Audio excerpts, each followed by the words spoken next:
ನಮಸ್ತೆ. ನಮ್ಮಲ್ಲಿ ಈಗಾಗಲೇ ಎಷ್ಟೋ ಜನಗಳಿಗೆ ಗೊತ್ತಿರುವ ಹಾಗೆ ಮಾಹಿತಿ ಪಡೆಯುವ ಹಕ್ಕು ಎಂಬ ಕಾಯ್ದೆಯ ಅಡಿಯಲ್ಲಿ ಸರ್ಕಾರವು ನಡೆಸುತ್ತಿರುವ ಎಷ್ಟೋ ಕಾರ್ಯಕ್ರಮಗಳು ಮತ್ತು ಸೌಲಭ್ಯಗಳ ಬಗ್ಗೆ ಎಲ್ಲ ತರಹದ ಮಾಹಿತಿಗಳನ್ನು ನಾವು ಮಾಹಿತಿ ಕಣಜ ಎಂಬುವ ಜಾಲತಾಣದಿಂದ ಪಡೆಯಬಹುದು. ಉದಾಹರಣೆಗೆ ನಮ್ಮ ಶಾಲೆಗಳ ಶಿಕ್ಷಕರ ಮಾಹಿತಿ ಮತ್ತು ಮಕ್ಕಳ ಮಾಹಿತಿಗಳನ್ನು ಕೂಡ ನಾವು ಇಲ್ಲಿಂದ ಪಡೆಯಬಹುದು. ಈ ಮಾಹಿತಿ ಕಣಜ ಎಂಬುವ ಜಾಲತಾಣವನ್ನು ಬಳಸಲು ನಿಮಗೆ ಮುಖ್ಯವಾಗಿ ನಿಮ್ಮ ಡಿವೈಸ್ನಲ್ಲಿ ಅಂದರೆ ಸ್ಮಾರ್ಟ್ಫೋನ್ ಅಥವಾ ಕಂಪ್ಯೂಟರ್ನಲ್ಲಿ ಇಂಟರ್ನೆಟ್ ಸೌಲಭ್ಯ ಮತ್ತು ವೆಬ್ ಬ್ರೌಸರ್ ಎಂಬುವ ಒಂದು ಅಪ್ಲಿಕೇಶನ್ ಇದ್ದರೆ ಸಾಕು. ಹಾಗಾದರೆ ಬನ್ನಿ ಈ ಜಾಲತಾಣವನ್ನು ಹೇಗೆ ಬಳಸುವುದು ಎಂಬುದನ್ನು ಈಗ ನೋಡೋಣ. ನಾನು ಇಲ್ಲಿ ಮೊಜಿಲ್ಲಾ ಫೈರ್ಫಾಕ್ಸ್ ಎಂಬುವ ವೆಬ್ ಬ್ರೌಸರ್ ಅಪ್ಲಿಕೇಶನ್ ಅನ್ನು ಬಳಸುತ್ತಿದ್ದೇನೆ. ಮೊದಲಿಗೆ ಈ ಸರ್ಚ್ ಬಾಕ್ಸ್ ಅಲ್ಲಿ ಮಾಹಿತಿ ಕಣಜ ಎಂದು ಸರ್ಚ್ ಮಾಡಿ. ಸರ್ಚ್ ಮಾಡಿದ ನಂತರ ನಿಮಗೆ ಗೂಗಲ್ ಈ ರೀತಿ ನಿಮಗೆ ಕೆಲವು ಮಾಹಿತಿಗಳನ್ನು ತೋರಿಸುತ್ತದೆ. ಇದರಲ್ಲಿ ನಿಮಗೆ ಕಾಣುತ್ತಿರುವ ಹಾಗೆ ಈ ಕರ್ನಾಟಕ ಮಾಹಿತಿ ಕಣಜ ಎಂಬುವ ಲಿಂಕ್ ಮೇಲೆ ಕ್ಲಿಕ್ ಮಾಡಿ. ನೀವು ಕ್ಲಿಕ್ ಮಾಡಿದ ನಂತರ ಮಾಹಿತಿ ಕಣಜ ಎಂಬುವ ಈ ವೆಬ್ಸೈಟ್ಗೆ ಅಂದರೆ ಜಾಲತಾಣಕ್ಕೆ ನಿಮ್ಮನ್ನು ಕರೆದೊಯ್ಯುತ್ತೆ. ಅದರಲ್ಲಿ ನೀವು ಎಡಭಾಗದಲ್ಲಿ ಅಂದರೆ ಲೆಫ್ಟ್ ಸೈಡಲ್ಲಿ ನೀವು ನೋಡ್ತಾ ಇರ್ಬೋದು 50 ಇಲಾಖೆಗಳು ಮತ್ತು ಉಪ ಇಲಾಖೆಗಳು ಕ್ಲಿಕ್ ಮಾಡಿ ಅಂತ ಒಂದು ಲಿಂಕ್ ಇದೆ. ಅದೇ ತರಹ 167 ಯೋಜನೆಗಳು ಮತ್ತು ಸೇವೆಗಳು ಕ್ಲಿಕ್ ಮಾಡಿ ಅಂತ 2 ಆಪ್ಷನ್ ಇದೆ.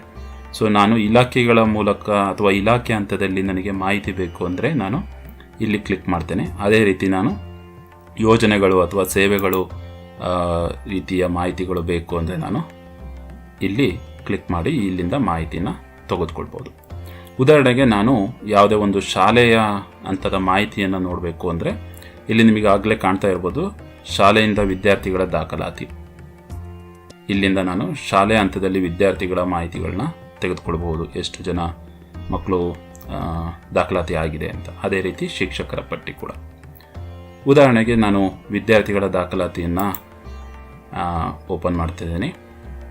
ಇಲ್ಲಿ ನಿಮಗೆ ಯಾವ ಜಿಲ್ಲೆಯಿಂದ ನಿಮಗೆ ಮಾಹಿತಿ ಬೇಕು ಅಂತ ಕೇಳ್ತಾ ಇದೆ. ಇಲ್ಲಿ ನೀವು ಕ್ಲಿಕ್ ಮಾಡಿದಾಗ ಒಂದು ಡ್ರಾಪ್ ಡೌನ್ ಓಪನ್ ಆಗುತ್ತೆ. ಇಲ್ಲಿ ನಿಮಗೆ ಯಾವ ಜಿಲ್ಲೆ ಅಥವಾ ಯಾವ ಜಿಲ್ಲೆಗೆ ಸೇರಿದ ಶಾಲೆಯ ಮಾಹಿತಿ ಬೇಕು ಅಂತ ನೀವು ಆಯ್ಕೆ ಮಾಡಿಕೊಳ್ಬೇಕು. ಸೊ ಉದಾಹರಣೆಗೆ ನಾನು ಚಿತ್ರದುರ್ಗ ತಗೊಳ್ತೇನೆ. ಚಿತ್ರದುರ್ಗದಲ್ಲಿ ಯಾವ ತಾಲೂಕು ಅಂತ ಕೇಳ್ತಾ ಇದೆ. ಸೊ ಯಾವ ತಾಲೂಕಂದು ಅಂತ ನಾನು ಇಲ್ಲಿ ಸೆಲೆಕ್ಟ್ ಮಾಡಬೇಕಾಗತ್ತೆ, ಹೊಳಲ್ಕೆರೆ. ಅದೇ ಥರ ಈ ಹೊಳಲ್ಕೆರೆ ತಾಲೂಕಿನ ಅಡಿಯಲ್ಲಿ ಬರುವ ಗ್ರಾಮಗಳ ಪಟ್ಟಿಗಳನ್ನ ಇಲ್ಲಿ ಕೊಡುತ್ತೆ. ಸೊ ಅದರಲ್ಲಿ ನೀವು ಯಾವ ಶಾಲೆಯ ಅಥವಾ ಯಾವ ಊರಿನ ಶಾಲೆಯ ಮಾಹಿತಿ ಬೇಕೋ ಆ ಊರಿನ ಹೆಸರನ್ನು ಸೆಲೆಕ್ಟ್ ಮಾಡಿ. ಅದರಲ್ಲಿ ಒಂದೇ ಊರಿನಲ್ಲಿ ತುಂಬ ಶಾಲೆಗಳಿದ್ದರೆ ಇಲ್ಲಿ ನಿಮಗೆ ಆ ಶಾಲೆಗಳ ಹೆಸರು ಕೂಡ ನಿಮಗೆ ಇಲ್ಲಿ ಪಟ್ಟಿಯನ್ನು ತೋರಿಸುತ್ತೆ. ಸೊ ಇದರಲ್ಲಿ ನೀವು ಮಾಹಿತಿಯನ್ನು ತೆಗೆದುಕೊಳ್ಬೋದು. ಉದಾಹರಣೆಗೆ GHS ಹೈಸ್ಕೂಲ್ ಮಾಹಿತಿನ ನೋಡೋಣ. ಸೊ ಇದನ್ನು ಮಾಹಿತಿ ತೋರಿಸೋದಕ್ಕೆ ಅದು ಕ್ಯಾಪ್ಚಾ ಕೇಳ್ತಾ ಇದೆ. ಸೊ ಇಲ್ಲಿ ನೀವು ಈ ಮೇಲ್ಗಡೆ ನಂಬರ್ ಏನು ತೋರಿಸ್ತಾ ಇರುತ್ತೆ ಅದನ್ನು ನೀವು ಈ ಕೆಳಗಿನ ಬಾಕ್ಸಲ್ಲಿ ಟೈಪ್ ಮಾಡಬೇಕಾಗತ್ತೆ, 6336. ಅದಾದ ನಂತರ ಸಲ್ಲಿಸು ಅನ್ನೋ ಒಂದು ಬಟನ್ ಮೇಲೆ ಕ್ಲಿಕ್ ಮಾಡಿ.